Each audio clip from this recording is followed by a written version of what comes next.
Estamos acompanhando rapidamente a votação de importantes projetos na Assembleia Legislativa, nosso estado. Jéssica Cruz, mais informações para a gente. Atenção, Jéssica, agora boa tarde para você, por favor. Oi, Sérgio, boa tarde. Olha, a gente, como eu falei, está aqui na sala das comissões. O projeto, que é o orçamento do Estado principal a ser analisado hoje aqui, muitas emendas foram apresentadas, o projeto discutido, outros também, mas a gente está aqui com o deputado Zezinho Sobral, que é líder do governo na casa, e ele vai conversar com a gente. Primeiro eu queria falar com o senhor sobre o orçamento do Estado. Está aí orçado em mais ou menos 12 bilhões, né? Tanto em receita como em despesas. Qual a prioridade? Hoje nós votaremos em terceira discussão e em última o orçamento do ano de 2022 do Estado de Sergipe. Existem emendas propostas pelos deputados e a tradição que nós temos é discuti-las uma por uma e votar uma por uma na Comissão de Finanças, que será reunida em seguida às comissões que já se reuniram esta manhã. Para, no ato contínuo, aquelas que forem aprovadas vão ao plenário juntamente com o orçamento para serem validadas, para serem votadas e aí o governo poder implementar o orçamento de 2022 a partir de agora. As que não forem oportunizadas, aquelas que não forem atendidas na comissão, elas também não descerão mais para serem apreciadas em plenário. Então a comissão é definitiva para apreciação das emendas. Em seguida, no plenário, a gente vai discutir o orçamento como um todo, enfim, aprová-la e caminhar para a sanção. É a partir desse orçamento que também o governo vai trilhar o projeto para reajuste dos servidores lá em fevereiro? O projeto relativo ao reajuste dos servidores, que estava previsto para ser apreciado nesta data, foi adiada a sua apreciação para fevereiro, na primeira semana assim que retornarmos do recesso.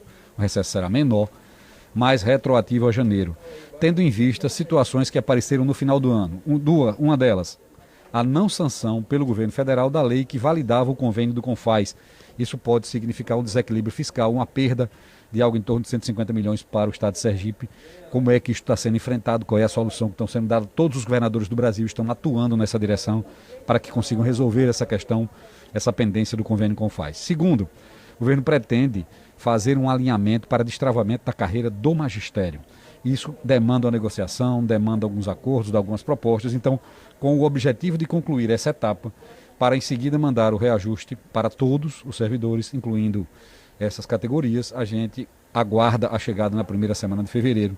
Repito, com o objetivo de que ele possa ser retroativo e validado em função dos novas expectativas de arrecadação do Estado para o ano 2022, em função dos casos que eu acabei de citar. Eu queria abordar com o senhor um projeto que chegou aqui, uma substituição, na verdade, do projeto que chegou ontem à noite para os deputados, que trata sobre o zoneamento econômico, ecológico, costeiro do litoral sul de Sergipe. Esse projeto ele é alvo de questionamentos por parte dos deputados, principalmente os deputados de oposição, né? Porque fala justamente dessa substituição que foi feita, já que o primeiro projeto que chegou na casa, ele tinha sido feito, né, com base em técnicos que fizeram sugestões ao projeto e a própria população. O que mudou?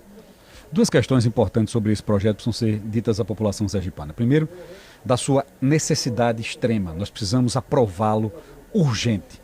Nós não podemos ficar na vacância. Os estados vizinhos, Sergipe, a Bahia, Alagoas, Pernambuco, têm o seu zoneamento, têm a possibilidade de utilizar o seu litoral preservando, garantindo a preservação do meio ambiente, mas permitindo que ele seja utilizado. Sergipe está na vacância dessa lei e a gente precisa aprová-la. Segundo, o projeto que foi encaminhado à casa, fruto de um estudo de 2 anos, mais que 2 anos, das comissões validado, do qual participei, das audiências públicas que foram feitas, das contribuições dadas por universidade e outros setores, é um projeto estruturalmente mantido.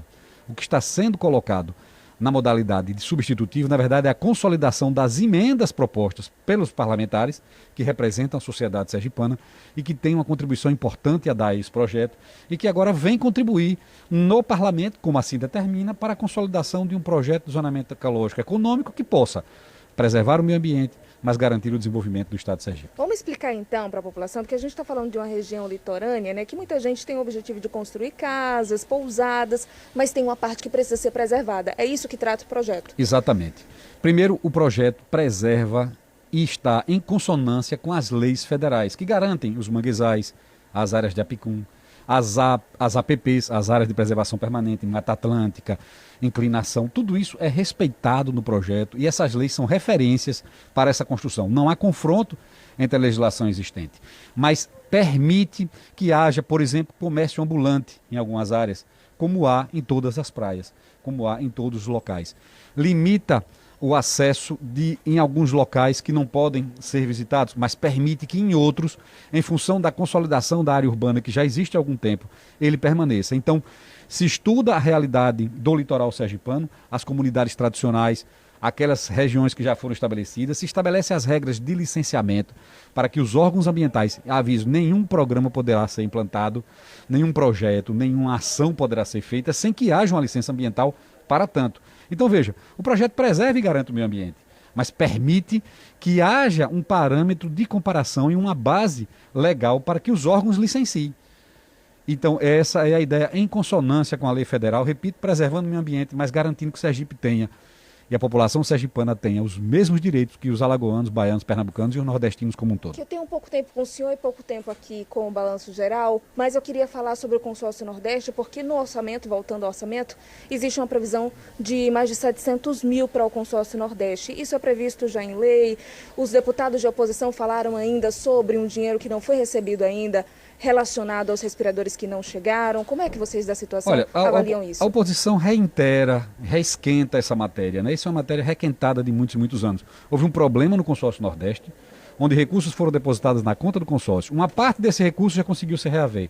O Estado já conseguiu obter de volta. A outra parte está brigando na Justiça e na Polícia para saber. A empresa que recebeu com o contrato do Nordeste não devolveu para os estados, mas uma parte já foi devolvida. As apurações estão sendo feitas, mas o consórcio ele é fruto de uma lei que estabelece uma regra de funcionamento que não tem objetivo só de enfrentamento a pandemias, mas também de parcerias em formação a investimentos, atração de investidores para a região Nordeste, para o desenvolvimento econômico, turístico, etc. É um projeto mais amplo que visa o Nordeste. Então, esta composição de custos está na lei que criou o consórcio. E ela tem previsão no orçamento. Você não pode, no orçamento, tendo uma obrigação legal, descumpri-la. Então, retirar do orçamento significa descumprir a lei. Se o Estado resolver sair do consórcio, aí é outra história, ele some do orçamento também. Esse é o esclarecimento. Liberado, deputado. Obrigado, boa tarde a vocês. Boa tarde, Sérgio. Do deputado Zezinho Sobral, muito obrigado pelas informações. Obrigado também, Jéssica, sempre importante, né? Beneficiando a comunidade sergipana.